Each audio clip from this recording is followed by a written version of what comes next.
Taken pictures in low light and weren't allowed to use a flash. Chances are your pictures turned out muddy, blurry, or even unrecognizable. But if you were to use a few simple techniques, your pictures could be as bright as the pros. Today, I'll teach you how to take advantage of your digital camera settings to make the most of low light situations without using a flash. And you'll learn how to work with your photos on the computer to make the most of the available light. Shed some light on flashless photography next on The Whole Picture.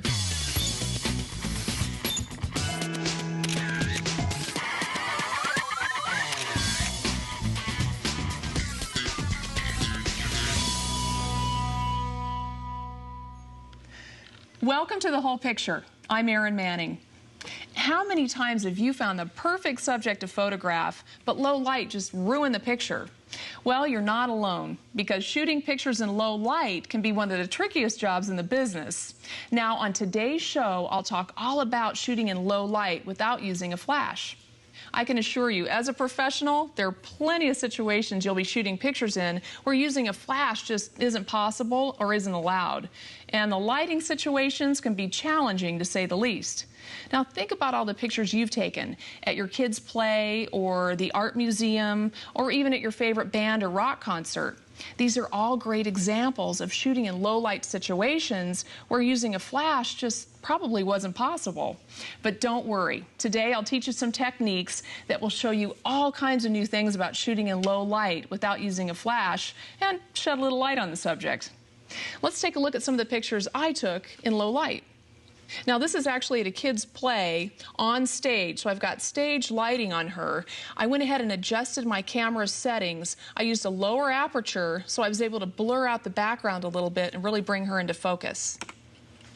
On this photograph, again, the same play, but I really wanted to emphasize the shadow and the detail in the picture, so I went ahead and used a faster shutter speed, and I was still kind of blurring out the background just a tad, bringing her right into focus in the foreground. And on this next photograph, I wanted to pick up more light in the scene, so I did open up my aperture just a little bit, and I blurred out the background, but then I additionally blurred out the background using a computer software program. So the techniques I just mentioned, I'll be teaching you about today. Now, I have a student named David who loves to go out and take pictures of his friends and bands, usually at night. He went ahead and emailed me a photograph that he took the other night, and I'm guessing that this was definitely a low light situation because the picture is out of focus, blurry, and I can't really pick up much detail in it. But that's okay, because I've arranged a photo session with David downtown at a nightclub. That's where some friends of mine are practicing in a band called the Brandy Robinson Band. They're really good. I think we'll have a lot of fun, and it'll be a great place for David and you to learn all about the lessons. Now, the first lesson I'll teach you about today is how to use your camera's image sensor to adjust for the different low light situations. Next, you'll learn about using your camera's exposure settings, and that's the shutter priority mode versus the aperture priority mode, and the different effects you can achieve using each one. Then you'll learn a little bit about white balance, because in every low light situation, lights might have a different color cast to them. With white balance, you can adjust for that. Then we'll come back here to the studio, and I'll show you how to adjust color and light just by using your computer software program. So while I head out to the nightclub, go ahead and take a look at some of my other low light situation pictures.